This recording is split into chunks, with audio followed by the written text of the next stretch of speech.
Hey everyone, well welcome to today's Basel Communicators Network call.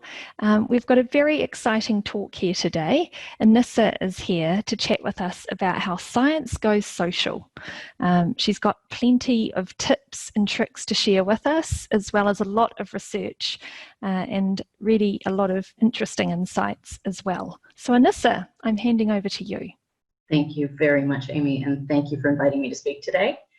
Thank you to everyone on this beautiful sunny afternoon for joining me. I am Anissa Heyse. I own Savoir Scientific Communications based here in Basel. You could say that I've spent the better part of 15 years communicating with and for scientists, doctors, patient advocates, and patients. I love making science understandable and therefore more interesting and compelling. And I love helping people learn how to do that. So, today, we're going to be talking about science communication through social media. I believe that social media is a fantastic media for communicating science. From a strictly communications perspective, the format and character limits almost ensure that your communications will be clear and focused, and there's no room for the jargon and provisos and, oh, we should probably add this, and these things that frequently obscure scientific messages. Done correctly, you can reach huge audiences, technical and non-technical, and most often with very little investment. So let's get started. First, some general points about science and social media with some best practices and helpful information. And then we'll talk about content. I'll give you some ideas and examples of interesting, creative, and realistic content. And once you have your great content, you'll need to start attracting followers. So we'll talk about how to expand your reach. And then, ironically, at the end, we'll talk briefly about how to incorporate the things we've been talking about and get started. Science and social media. Scientific customers spend a lot of time doing research online. It's part of their job. Continuous learning is always part of every scientist, technical person, doctor's job. It's a very important part of the technical sales cycle as well, as is social media.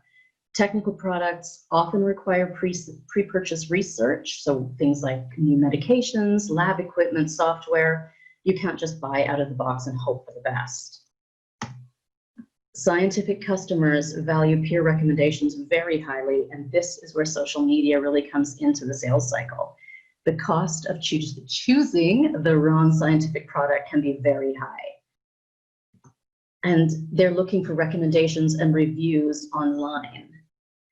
They may go directly to social media sites like YouTube to find reviews, or they may go to a search engine and find their way onto social media, but you can be sure they'll get there. YouTube reviews, testimonials, how-to videos, and a lot of those things you can ensure are there yourself. And if you want to really feel the way a scientist, a doctor, an IT professional feels when they're making a big, expensive purchase, it's really analogous to buying a car. They're expensive, they're extremely hard to return, very strong brand loyalty. If you have something right now that's working, it's very hard to get someone to switch, unless perhaps they see the neighboring lab using something that's working better. That's where the recommendations come in, and you'll certainly spend time researching online. And I want to talk a little bit about choosing platforms. Here are some statistics. I'll leave them here for your information and just go briefly over them. When you're choosing which platform to go for, you have demographics here on the right. On the left, just overall percentage of usage by US adults. And you can see Facebook still holds a really kingly position among social media sites, second only to YouTube. And that holds across demographics. One thing I would like to point out is Instagram. It's number 3, and I would invite you to ask yourself if that's reflected in your marketing effort and spend. Instagram is very business friendly, but it's relatively underused. LinkedIn is a little further down on the list, but if you're doing business to business sales, it's a fantastic platform. Now, before we start talking more specifically about content, I'd like to just go over some general goals, some best practices. Whenever you make any social media post, please try to think about it if you're raising the standard. I've used the word raise. It's modified from Laura Fitton, an article that she wrote about the ultimate guide to Throwback Thursday. I've changed the words and some of the points, but the premise is roughly the same. When you start out and you want to post something, maybe you want to jump onto a great hashtag, think about if it's relevant to your business. Will it forward your business goals, or is it appropriate for your brand? Is it appealing and interesting to people outside your company? I've underlined that, and it's so important, especially in technical companies. We get very internally focused on what we're doing and our capabilities and how great they are. You really need to think about, is this beautiful? Is it nostalgic? Is it cool? Is it interesting for my customers? And is it shareable? A great post will make a customer look cool or knowledgeable for sharing it, and you want them to share your post. You want to extend your reach. And is it easy to read? Use as few words, as few characters as possible. What looks like a wall of words now is so much less than it used to be. If you can use 140 characters, use 100. I want to make reference to this BMW ad on the right. It's beautiful. And if you'd like to take a peruse through the BMW USA Instagram or Twitter, they're really a masterclass. Here you can see, I want to focus on two things. Obviously it's relevant to their business, it's appealing and interesting. That's a beautiful image of a car, but it is very easy to read. They've used very, very few words, and it's extremely shareable, not just because it's beautiful, but there is a little shade hidden in their sunshine on a cloudy day. This car, if you're a car enthusiast, this would be a great post to put on your wall and look cool. But also, sunshine on a cloudy day makes reference to a Motown, a very famous Motown lyric. Motown is, of course, synonymous with Detroit, and that's the heart of the American car industry. This would be a great thing to post on your Corvette maniac friend's wall as a little bit of shade. It's very shareable, it's done in very few characters, and it stands on its own. It's really something to aim for. Now we'll move on to specific content. First, things that are more focused on sales, showcasing your expertise and making it accessible. I want to start with video content because videos simply get 10 times more engagement. People like videos. Social media algorithms favor them because people favor videos. How-to videos specifically are something that every scientific company really needs to get involved in. It's made for a scientific company. Nobody likes reading manuals. You can think of yourself, if you bought something new, a new camera, a new phone, you go online to look at how-to video. Scientists are not different in this way, and it's very informative for you. I've got two examples here from Thermo Fisher Scientific from their Ask the TACman video series on YouTube. The TACman is great. I love this guy. He is enthusiastic and quirky, and he's got quite a cult following. The first video with our TACman in it is simply showing you how to use the Thermo Fisher PCR products, which are called TACman. It's simply a take out of the box, like an unboxing and showing you how to use this kit. Very popular, tens of thousands of views. Second is not to do with their products. It's simply an informational video. If you've just started with PCR, maybe you've just started working in the lab and you're starting with real-time PCR. This is a video that just shows you how Cyber Green works. And these are some of the responses to our TACman, because you have to pay attention to your responses. Oh boy, this man loves science, and this man is so happy to be alive. He's loved. Johnny G, I want to point out to you, this is an incredible video that shows with ease and very clear, simple animations how TACman works. Great job. I don't know Johnny G, but I'm quite certain if I go to Thermo Fisher Scientific's marketing department, I'll find him there. What he's doing is a good idea. You want to monitor the responses to the videos, and you want to be able to add to the conversation and hopefully spur it on. But you don't want to do that with so much jargon. It's good to get involved. It would be better to comment on things that you wish people were commenting on about these videos. Oh my gosh, that was so well explained. I didn't know X, Y, and Z. That would be a better comment for Johnny G. And Always keep in mind when you start a post, every post is a discussion between you and your audience. You start it with your video, you continue it through the comments and how it's being shared. Popular video content, webinars, thank you, customer testimonials, product reviews, interviews with experts and key opinion leaders, and telling your company's story through video. Behind the scenes videos and company history videos are really engaging. And when you have these videos, it's really not a big step to start a YouTube channel and store them there where they're searchable, easy to find. Now, live video. If you can make videos, you can make live videos. They're watched 3 times longer than recorded videos. And you say, how do I make a live video? How am I going to do that? Trade shows, conferences, events, fantastic sources of live video content. Product demonstrations that are done at your booth can become a live stream video. Customer reactions to new products at your booth can become a live video.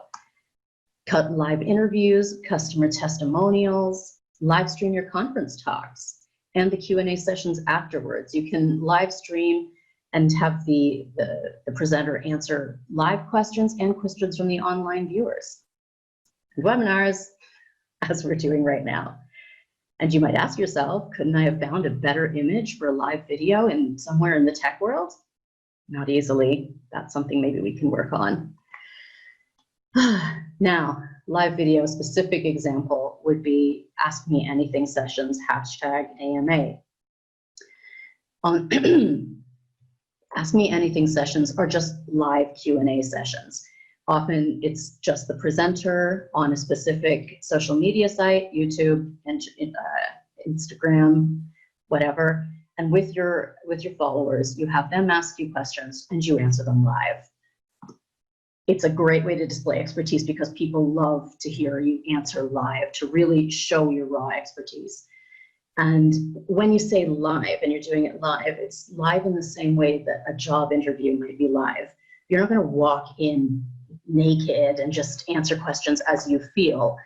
You're going to prepare a little bit, and you can certainly prepare to have people who are asking you questions that you know the answers to, that you're very prepared for.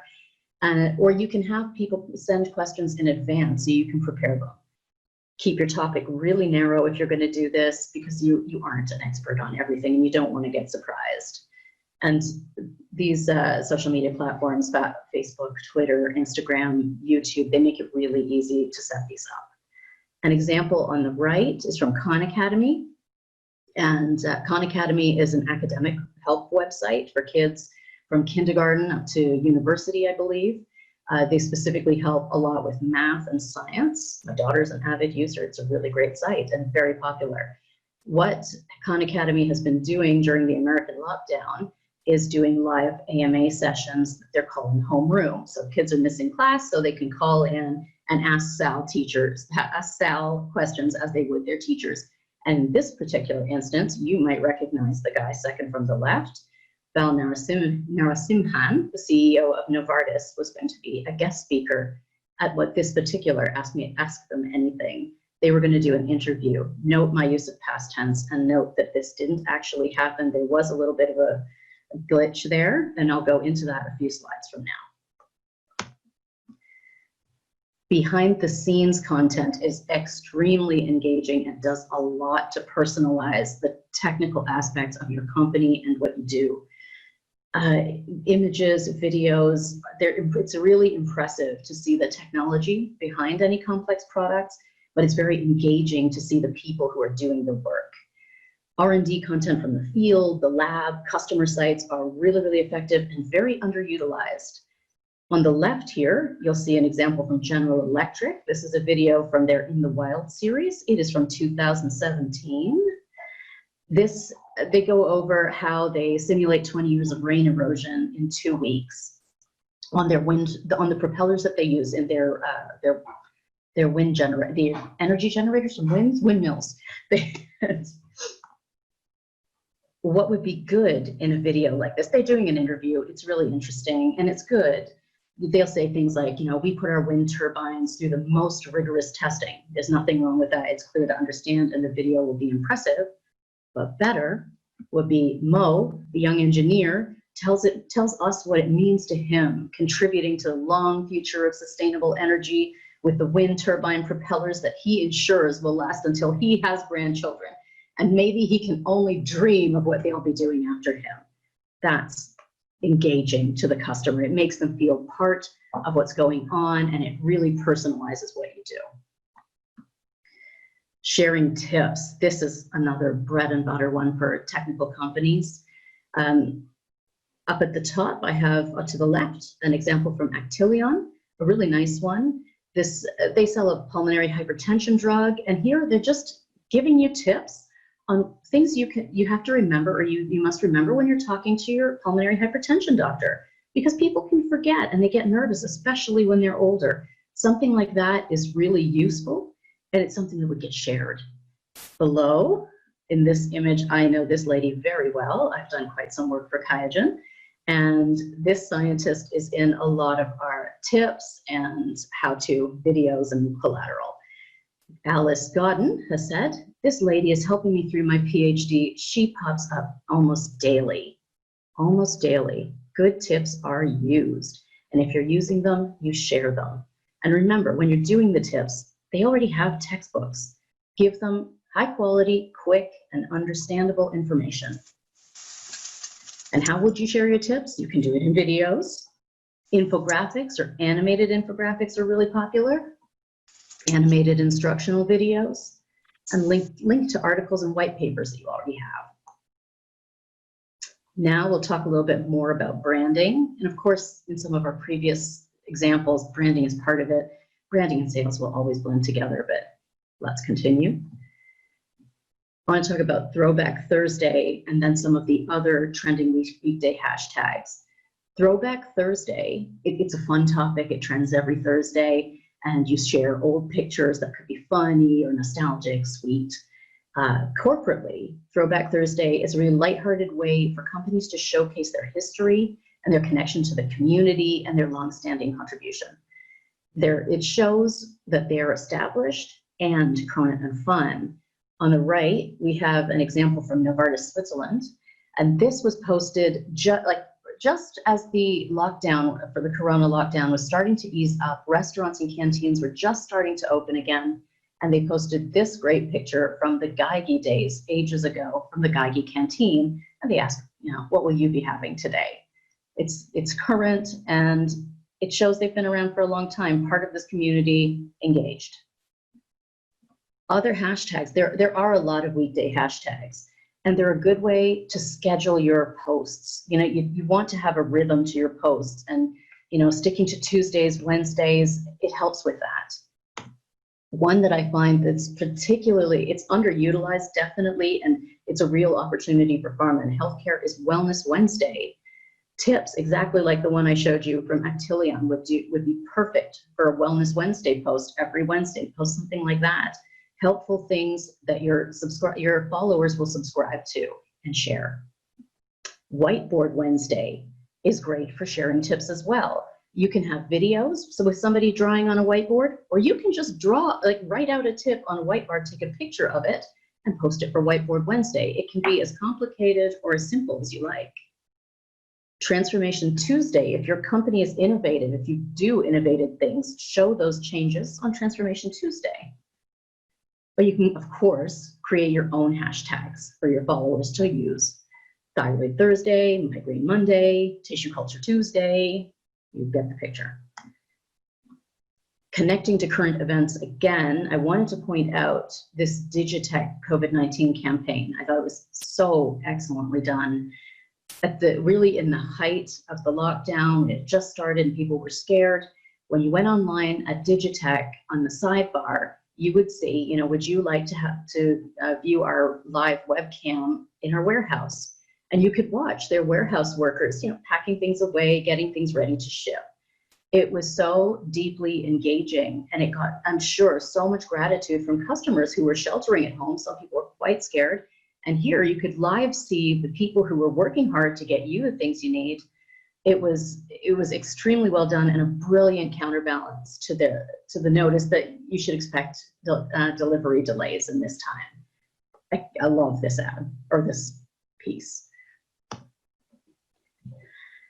Here, as I promised you, Vas Narasimhan's Khan Academy AMA ended up falling on Blackout Tuesday. Now, for those of you who don't know, Blackout Tuesday was in support of Black Lives Matter and George Floyd. And it was a Tuesday in June, early June 2nd, where people were trying to black out the social media, just post black. Khan Academy decided to do that. This is a 4-minute video that was supposed to be an AMA with the CEO of Novartis, and they just did black screen. You can see on the right that this was not appreciated by everyone. You have to be careful when you're using trending but polarizing hashtags. This one was, and you really need to, I think, evaluate your brand and see, is this something that suits my brand? Is this where I want to plant my stake? Is this what we're about? For Khan Academy, it definitely was, and I think it was absolutely, in my opinion, the correct decision to do this. They have, I think, Sal Khan, the founder of Khan Academy, has quite a history of supporting anti-racism and education in general. Educational programs have a long history of equality trailblazing, Sesame Street, Mr. Rogers' Neighborhood. Education and equality really do go hand in hand. So it was the right call on a corporate level, but it doesn't come without cost.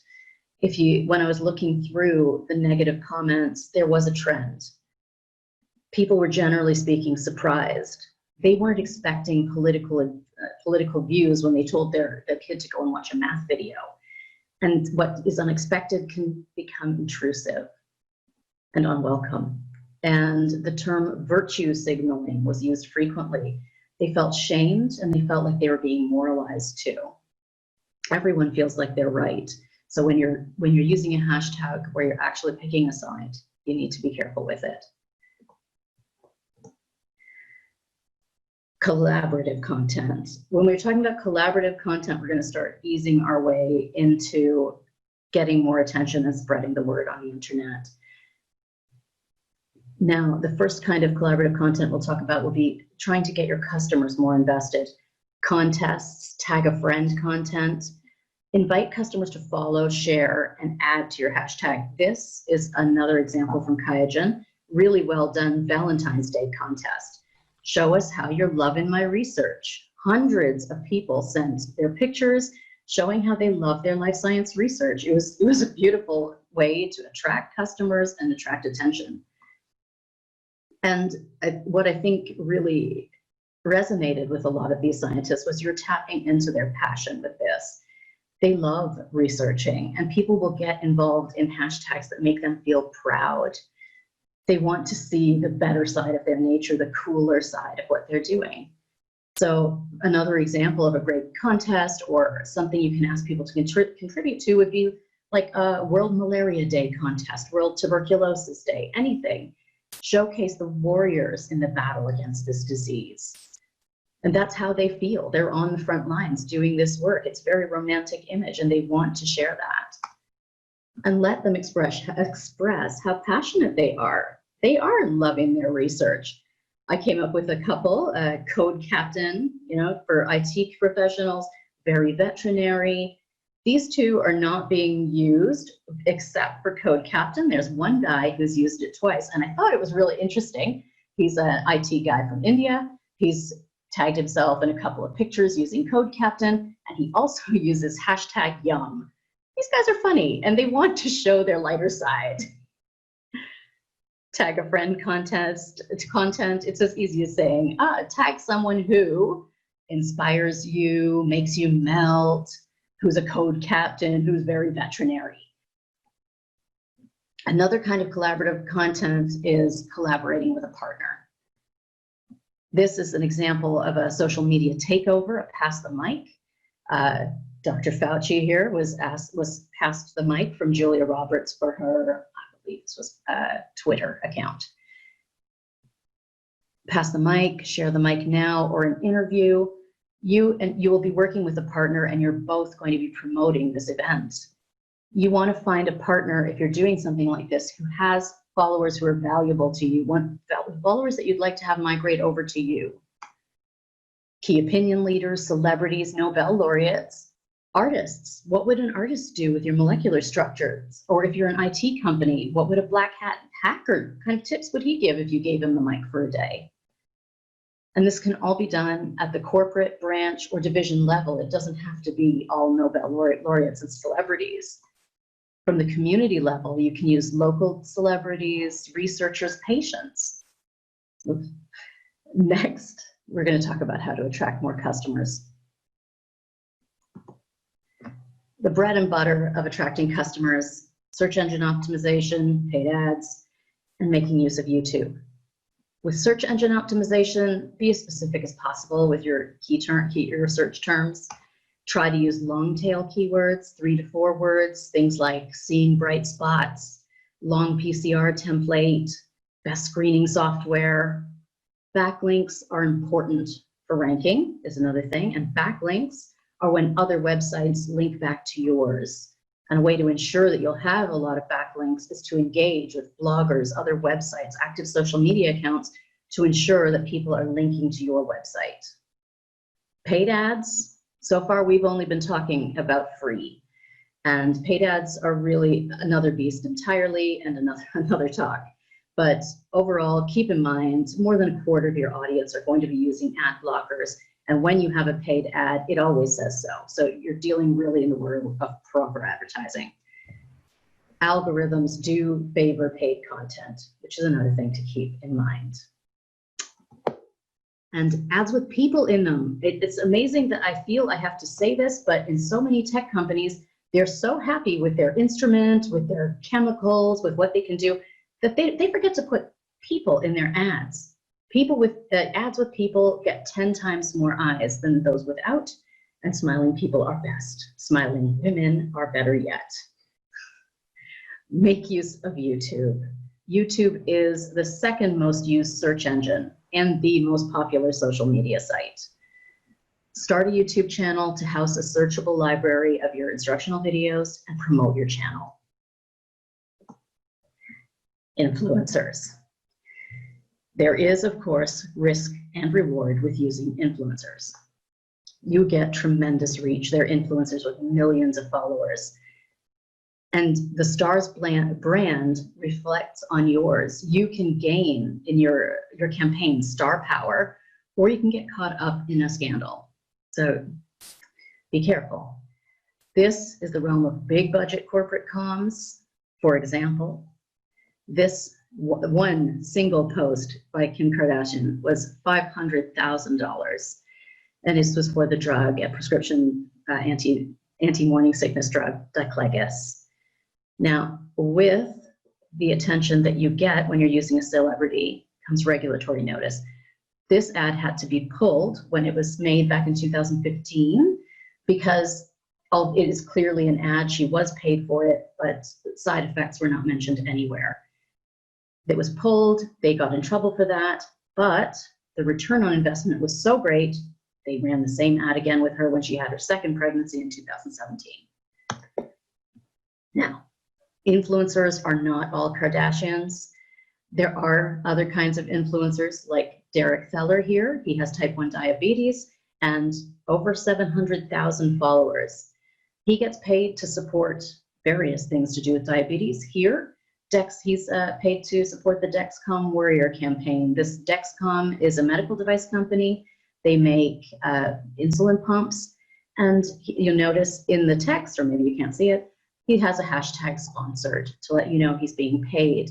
Other things they use when they're being paid is SponCon, ad. Influencers like this are more under the radar, but you still get a tremendous reach. Now, I want to talk about micro-influencers, where I think there is a tremendous amount of potential. And I want you I would like to introduce you to my friend, Polly. She's the founder of the International Asherman's Association, and she has approximately 3,000 followers on Facebook. Now you might be asking, why is she in my presentation? Because those 3,000 followers are very engaged and they trust her and her recommendations. Why? because truly, Polly is truly committed to helping other women, and it's plain in everything that she does. She provides disease information in her sites, treatment options and recommendations, which she can do. And she's very trusted. In addition to just providing these recommendations, she has a discussion forum where people share their stories, their successes, their failures, the doctors they like and use, why. It's a wealth of information. In fact, I don't believe you can find this much information about Asherman's anywhere else on the internet. Good information that is curated. Polly attends conferences, and she's organized charitable surgical events for Asherman sufferers. And she works in close collaboration with the leading surgeon in this field. What Polly doesn't do is accept any money. And what she would never do is call herself a micro-influencer. Patient advocate, yes, but she would never think of herself as an influencer, although she really does hold a lot of sway with these 3,000 people.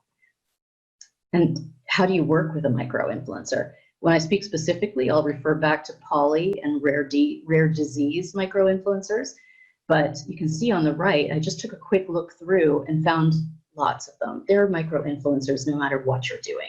Eli, the computer guy, sometimes Carl, he's a dog. And in fact, he's not even a micro-influencer. He has 109,000 followers. Hyperthyroid, but I've added him because just to show really anything goes. Hyperthyroid mom, mad scientist, zebrafish rocks is a zebrafish researcher. You can find diabetes, you can find anything, just look for it. When you're working with a micro-influencer, why you'll want to do it is because you can connect with groups of highly engaged followers that are focused on a specific topic. And if you think about it, this is from marketing's perspective, the promise of personalized medicine, a group of patients who know what they have and are waiting for your messaging.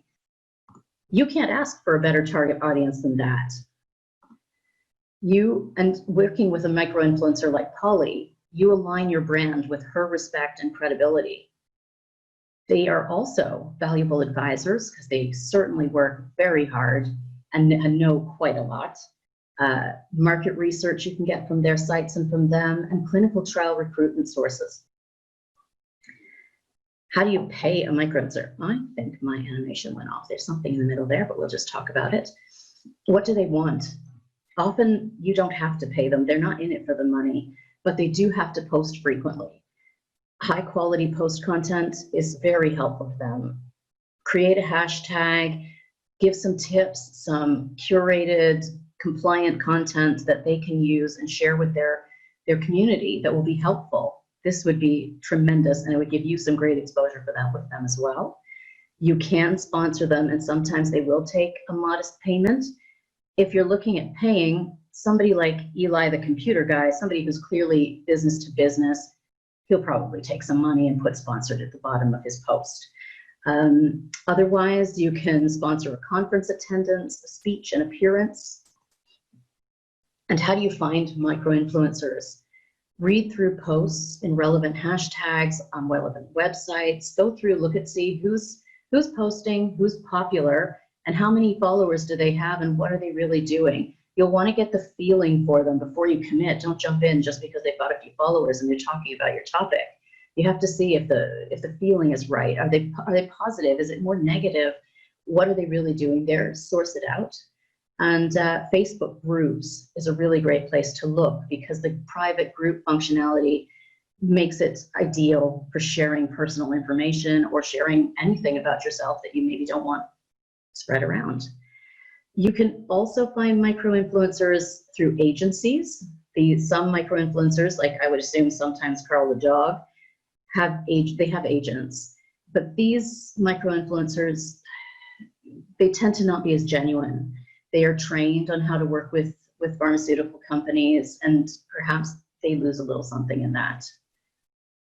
And when it's so easy to simply make contact with a good micro-influencer, I would say you've got really nothing to lose. Last, how to get started. When you're starting out, decide on your goals. Do you want to increase your visibility, sales, explore a niche customer base? What content do you need? And what do you already have? You don't have to make everything from scratch. You certainly have white papers, articles, press releases, webinars, instructional videos. Repackage them and use them in your posts. And which channels will you use? Refer back to the statistics I gave you, check out what's been going on in these and see where you fit. How often will you post? Make a schedule and a plan and stick to it. Make sure it's realistic. And how will you increase your reach? Will you focus first on creating shareable content, creating a series of posts that people will hopefully sign up for and then start sharing? Will you build a relationship with micro-influencers? And remember, you're in a conversation with your followers, so contribute to the comments, be respectful of differing views, monitor their reactions and shares. Thank you very much. Please ask me anything.